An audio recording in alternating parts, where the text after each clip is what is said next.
Puncture वाले की करोड़ों की कमाई देख हैरान रह गई योगी की यूपी पुलिस, जो कभी स्कूल तक नहीं गया लेकिन एक साल में ही 7 करोड़ की संपत्ति जमा कर ली है।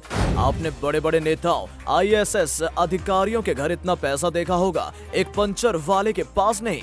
देश की राजधानी दिल्ली से करीब 300 किलोमीटर दूर बरेली में रहने वाले एक पंचर वाले की अकाउंट डिटेल जिसने भी देखी उसके होश उड़ गए। दिल्ली से इनकम टैक्स वाले अलग परेशान हो रहे थे और उधर यूपी पुलिस अलग फाइलें खंगाल रही थी कि ये पंचर वाला एक साल में ही करोड़पति कैसे बन गया। क्या इनके पास कोई अलादीन का चिराग है या फिर कोई खानदानी संपत्ति जिसे बेचकर ये मालामाल हो गया। जब पता पूछते पूछते पुलिस घर पर पहुंची तो कहानी ही बदल गई। वो कहने को पंचर वाला था लेकिन लाइफ ऐसी जी रहा था मानो शाहरुख खान और सलमान खान भी इसके सामने भिखारी हो। इस पंचर वाले की संपत्ति देखकर तो बड़े बड़े नेता, एसपी और डीएम भी फैन हो गए, लेकिन उस काली कमाई के राज खुलने शुरू हुए तो कहानी ही पलट गई।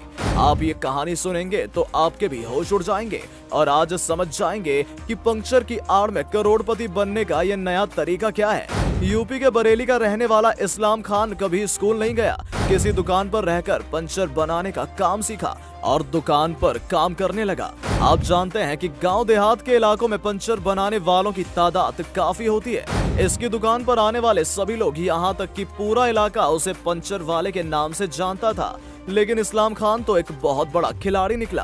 पंचर की आड़ में वो ड्रग्स का धंधा कर रहा था। बरेली के एडिशनल एसपी राजकुमार अग्रवाल ने बताया कि हमें पंचर वाला इस्लाम खान की नशीली दवाओं की तस्करी में शामिल होने की जानकारी मिली थी, जिसके बाद हमने उसकी गतिविधियों पर नजर रखनी शुरू की। पुलिस को ये ड्यूटी दी गई कि उसका हर मूवमेंट पता किया जाए। एक दिन हमने उसे रंगे हाथों पकड़ा और जेल भेज दिया। इस्लाम खान ने एक पंचर की दुकान पर काम करता है। जब आधार कार्ड की मदद से पुलिस ने उसका बैंक डिटेल चेक किया तो चौंकाने वाली बात पता चली। इस्लाम और उसके परिवार ने जो आयकर रिटर्न भरा उसमें बड़ी राशि दिखाई गई थी। उसमें एक बहुमंजिला इमारत बनवाई और एक बाइक का शोरूम भी खोला था, लेकिन ये नहीं बता पाया कि ये पैसे आखिर कहां से आए। ये अकेले किसी इस्लाम खान की कहानी नहीं है, बल्कि देश में ऐसे लाखों पंचर वाले और छोटे धंधे वाले लोग होंगे जिनका असल धंधा घर वाले भी नहीं जानते होंगे। ये वो लोग हैं जिन्हें कम मेहनत में अच्छी कमाई का नशा चढ़ जाता है और फिर पकड़े जाते हैं तो पूरी जिंदगी जेल में गुजर जाती है।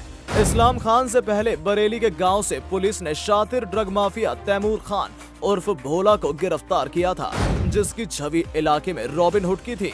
वो ड्रग्स बेचकर जो पैसा कमाता है उसका कुछ हिस्सा गरीबों में बांट देता था ताकि पुलिस पकड़ने आए तो वो गरीब दीवार बनकर उसके लिए खड़े हो जाएं। लेकिन उसकी ये चालबाजी काम नहीं आई और पुलिस ने उसे भी गिरफ्तार कर लिया। उससे पहले इसी गैंग का शाहिद खान भी पकड़ा गया तो 60 करोड़ की संपत्ति जब्त हुई। ये वो लोग थे जो गन्ने के खेत में हीरोइन छुपा कर रखते थे। अब पंचर वाला इस्लाम खान भी उसी के गैंग को बताया जा रहा है, जिससे पुलिस ये पता कर रही है कि ड्रग्स आता कहां से था और कहां सप्लाई करते थे। पाकिस्तान से आने वाले ड्रग्स से पंजाब के रास्ते दिल्ली पहुंचता है, फिर यूपी, बिहार और झारखंड जाता है। अफगानिस्तान से आने वाला ड्रग्स समुद्र के रास्ते गुजरात होते हुए देश के कई राज्यों में पहुंच जाता है। अब आपकी इस पर क्या राय है, हमें लिखकर जरूर बताएं। साथ ही इस वीडियो को शेयर जरूर करें। धन्यवाद।